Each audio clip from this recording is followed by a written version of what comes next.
Sloane Barrett thought she'd left her family's cruelty behind. But 2 weeks after her sister's glamorous wedding, someone broke into her house and nearly left her dead. The police called it a random attack. Sloane knew better. Because the only people who knew her schedule were the ones who had spent years destroying her piece by piece. When a mysterious envelope reveals her sister's darkest secret, Sloane is forced to face the truth. The monster she feared most shares her blood. But revenge has a quiet way of coming home. And when it does, it doesn't knock. It leaves an envelope at your door. The night before Camille's wedding, Sloane Barrett lay awake in the guest room of her parents' mansion, the faint hum of the garden lights filtering through the curtains. On the nightstand beside her rested a half-finished card, a simple note meant for her sister, written in her careful, deliberate handwriting. "You've always chased perfection, Camille. I just hope today brings you peace, too." She'd spent 2 grueling weeks helping her family prepare for the wedding, ordering the catering, finalizing the seating chart, even hand-stitching the last-minute hem on Camille's rehearsal dress when the tailor failed to show. Sloane wasn't asked to give a toast, nor was she included in the photo schedule.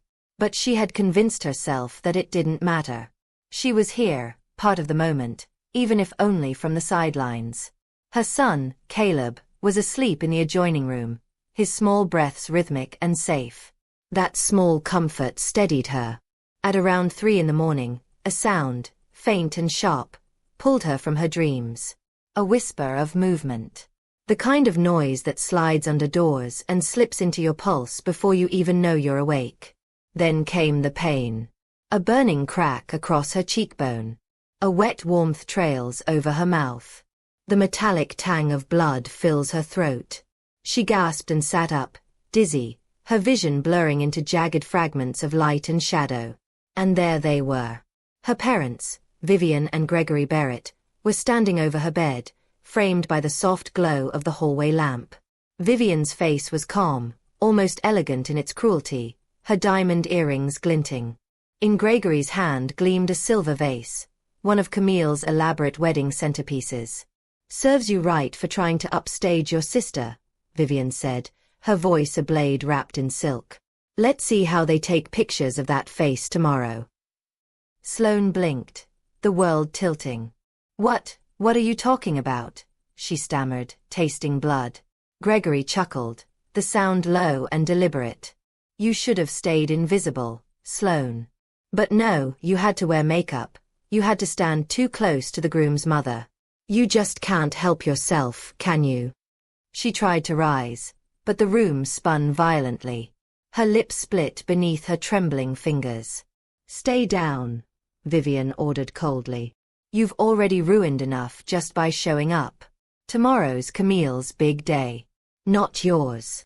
They exchanged a look, one of twisted satisfaction, and raised their champagne glasses, leftovers from the rehearsal dinner. "To peace and perfection," Gregory toasted with a smirk. "To one less distraction," Vivian replied, and their glasses clinked. When they left, the door clicked shut with a softness that felt more sinister than any slam. Sloane crawled to the bathroom, leaving faint streaks of red on the polished hardwood floor. Under the sterile light, her reflection made her flinch. Her right cheek was swelling rapidly, a deep crimson blotch spreading beneath the skin. A gash split above her eyebrow, leaking a slow, steady line of blood. She didn't cry. Not once. The lack of tears terrified her more than the pain. She simply pressed a towel to her face, sat on the cold tile floor, and waited for the dawn. When morning came, Camille's voice shattered the silence, pounding on the bathroom door. "Sloane, you better not make a scene today. Don't you dare ruin this." Vivian's voice followed, sharp and practiced. "Either you put on that gray dress we picked for you, or you leave. Do you understand?" Sloane unlocked the door quietly. The light from the hallway spilled across her face, making both women recoil. "Oh my God," Camille whispered. What did you do to yourself?" Before Sloane could respond, Vivian's tone hardened. "She probably fell. She's clumsy. Always has been." Then, stepping closer, she hissed under her breath, "And no one will believe you over us.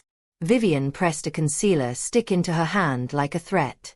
By noon, Sloane stood at the back of St. Margaret's Church, bruised, patched up, her face a pale mask beneath layers of makeup. The grey dress hung loose on her frame. Her reflection in a window looked like that of a ghost who hadn't yet realized she was dead. Guests glanced her way, whispering. Some looked sympathetic. Others are only curious. No one asked. No one ever asked. When the ceremony began, Vivian leaned toward her and whispered, "Smile, Sloane. At least pretend to be useful." Gregory chuckled beside her. "She's lucky we even let her attend." And in that moment, something within Sloane didn't break. It cracked. A thin, precise fracture deep in her chest. The kind of crack that doesn't heal. It sharpens. They thought she would always stay quiet. Always stay small. But Sloane Barrett was done being invisible. Sunlight cut through the thin curtains the next morning like blades. Each pulse in Sloane's face throbbed with brutal rhythm. When she tried to move her jaw, pain seared through the healing split in her skin. Her reflection was worse. Purple swelling beneath one eye, a gash that looked like a cruel artist's stroke down her cheek, dried blood at her mouth. Downstairs. Laughter. Her family's laughter. Bright. False. Rehearsed. Gregory's voice boomed from the kitchen. "Big day today. Our perfect daughter's wedding. Nothing can ruin it." Vivian chimed in. "I made sure of that." And Camille's laughter followed, airy and smug. Sloane sat frozen, hands trembling against the bedsheet. The anger didn't come like fire, it came like frost, layer by layer, slow and paralyzing. Shock. Confusion. Disbelief. Then something colder. Something that didn't burn but was calculated. She stood, washed her face in icy water, and wrapped a scarf around her bruises. When she entered the kitchen, Vivian gasped theatrically. "Oh, Sloane. What happened to your face? You must have tripped in the dark." Her tone was honeyed for the caterer's benefit. Gregory sipped his coffee and added, "Maybe clumsy runs in the family." His smirk was deliberate. Sloane wanted to scream. To throw the vase, that vase, into the middle of the breakfast table and shout, "This is what you did to me." But she didn't. She remembered the years of gaslighting, of their rewritten stories. The bruises they'd explained away, the tears they'd called attention-seeking. No one believed the quiet daughter. No one believed the one who didn't fight back. So, she didn't speak. She watched. She memorized every word, every gesture, every cruel smirk. The wedding was held at a lakeside hall, its glass walls overlooking water as still as a secret. The place sparkled with white roses, gold ribbons, and a kind of beauty that felt sterile, as if it existed only for photographs. Camille glided down the aisle in a custom gown, radiant, arm in arm with the man who had raised his hand against her older daughter 12 hours earlier. Vivian followed, whispering to guests, "Both my girls look radiant today." Sloane stayed at the back, just out of frame. She could feel the pity in people's eyes. They thought she'd had an accident, that she was embarrassed, maybe jealous. No one dared ask. It was easier not to see her at all. During the reception, she stood near the catering tent, watching the crowd toast with champagne. Julian Cross, the groom, lifted his glass toward Gregory and Vivian. "To the parents of the most beautiful woman I've ever met," he said, his voice honeyed. The room erupted in applause. Gregory raised his glass, eyes locking with Sloane's across the crowd. "To family," he said, lips curling into a smirk. "Even the ones who try not to ruin photos." The laughter that followed was cruel, rippling through the guests like static. Sloane's stomach twisted. Vivian leaned toward a group of women and whispered just loud enough. She used to be pretty before she stopped taking care of herself. Always wanted to steal her sister's spotlight. Their giggles cut deeper than the bruise. And then, a vibration in her purse. Her phone. A message. "Nora Whitfield. You okay?" Sloane's throat tightened. Nora was the only person who ever saw through her quietness. She typed back, "Not really. But soon. Then she looked back toward her family. The toasts. The laughter. The performance. And in that chaos of crystal and confetti, something sharp took root inside her. Not rage, not vengeance, but precision. She knew now what she would do. Not scream. Not break. She would dismantle them with their own illusion. One truth at a time. The next morning, Sloane woke up in the hospital, surrounded by sterile white walls and a dull hum of machines. Her throat was raw, and her right arm felt heavy with the weight of an line. The faint scent of antiseptic filled her lungs. For a moment, she thought she'd dreamed it all. The shadow, the blow, the blood. But when she lifted her hand to her forehead, she felt the bandage, and reality came crashing down like ice water. Nora was sitting beside her, clutching her phone and a cup of coffee that had long gone cold. When she noticed Sloane's eyes flicker open, she nearly cried out with relief. Hey, easy, Nora whispered, setting the cup aside. You're safe now. Sloane's voice came out cracked.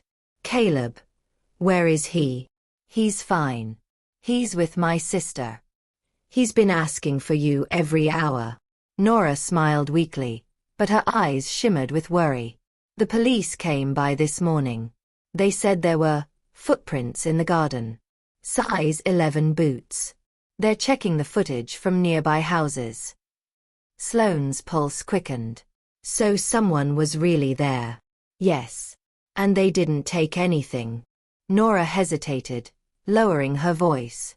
Which means whoever did it wasn't after money. Sloane turned her face to the window, sunlight pouring across the hospital floor. The silence pressed down on her, heavy and sharp. There was only one thought she couldn't silence. Why would anyone want to hurt me? By evening, she was discharged. Nora drove her home, insisting on staying for the night, but Sloane refused. If I don't walk into that house now, she said quietly, it'll never feel like mine again. The house was silent. The smell of coffee and blood still lingered faintly, and the overturned vase by the counter reminded her how fragile peace could be. She picked up Caleb's crayon drawing from the fridge, a stick figure family holding hands beneath the sun, and something inside her ached. She didn't notice the black sedan parked a block away. 2 days later, the police called. They'd found a partial fingerprint on the broken window frame. Not enough for an ID, the officer said, but we'll keep the file open. Sloane thanked him and hung up, her fingers trembling. She wanted to believe it had been a random break-in, but the voice in her gut whispered otherwise. That evening, as she sat at her desk, she noticed something strange. An envelope slipped beneath her door. Her name was scrawled across it in dark ink. Inside was a single photograph. It showed her at the wedding, laughing, unaware, while Camille stood in the background, eyes fixed on Julian, his hand brushing hers under the tablecloth. On the back a note, "She's not who you think she is." Sloane's breath caught. Her sister. Her perfect, adored sister. She flipped through memories, the cold glances, the sudden silences at family dinners, the way Camille always turned affection into performance. Now, each one looked poisoned. The next morning, Sloane drove to the Barrett estate, gripping the steering wheel so tightly her knuckles went white. Camille met her at the door, radiant in silk pajamas, her hair curled perfectly. "God, Sloane, you look awful," she said, smirking faintly. "Still shaken from your little incident." "Don't," Sloane snapped. "You knew someone was in my house." Camille blinked. "Excuse me." Sloane tossed the photo on the coffee table. "You and Julian. Care to explain this?" Camille's mask faltered for half a second, then reformed. "Oh, that. Some cheap trick. You're really letting your paranoia get to you." "Paranoia doesn't leave bruises." Sloane's voice was ice now. "Someone attacked me. Someone who knew when I'd be alone. Someone who wanted me scared." Camille laughed. A brittle, cold sound. "You think I'd risk my wedding just to frighten you? Please, Sloane. You've always been the dramatic one." Sloane stepped closer. "You told everyone I was jealous of you. You humiliated me. And now someone nearly kills me in my own kitchen, and you want me to think it's a coincidence. Camille's expression hardened. You've always made everything about you. You were supposed to stay quiet, stay small. But you couldn't even do that. Her voice dropped. You think you're the only one who's been hurt? Julian was supposed to be mine before you ever met him. Sloane froze. What did you just say? Camille's smile turned venomous. Oh, don't act surprised. He used to flirt with you to make me jealous. And it worked. You took everything. His attention, Mom and Dad's sympathy. So I made sure you got what you deserved. The room went still. The air felt like shattered glass. You sent someone? Sloane whispered. Camille's eyes glimmered, satisfaction flickering for just a second. I didn't tell him to hurt you. Just to scare you. To remind you who really belongs in this family. Sloane's hands trembled. You could have gotten me killed. Camille tilted her head. You're fine. Maybe now you'll finally know your place. The rage came like a flood. Sloane didn't scream. She didn't slap her sister. She simply stepped closer, so close that Camille's perfume stung her eyes. You've built your life on lies, Sloane said quietly. But lies rot from the inside. And when they do, I'll be there to watch you crumble. Then she turned and walked out. Calm, measured, unstoppable. 3 weeks later, an anonymous email reached the local press. Attached were financial records from Gregory Barrett's company, showing embezzlement, tax fraud, and falsified campaign donations. The same week, the wedding photos leaked online, one of which showed Camille in an intimate embrace with Darren Keane at her own reception. The Barrett family name, once gilded, became synonymous with scandal overnight. Sloane never said a word. On a quiet Sunday, she sat in Nora's cafe, Caleb drawing dragons beside her, sunlight warming their table. Her bruises had faded, but a faint scar still traced her temple, an echo of the night everything changed. Nora leaned over. You ever regret it? Sending those files? Sloane smiled softly. No. I just regret not doing it sooner. Outside, autumn leaves drifted across the street, gold and red like embers. That evening, as Sloane tucked Caleb into bed, she heard a soft knock at the door. She froze, then exhaled when she saw a single white envelope on the step. Inside, a card. You think it's over. But the past doesn't burn. It waits. No name. Just a faint scent of Camille's perfume. Sloane looked out into the night, her reflection staring back from the glass. Her heart beat slow and steady, no longer afraid.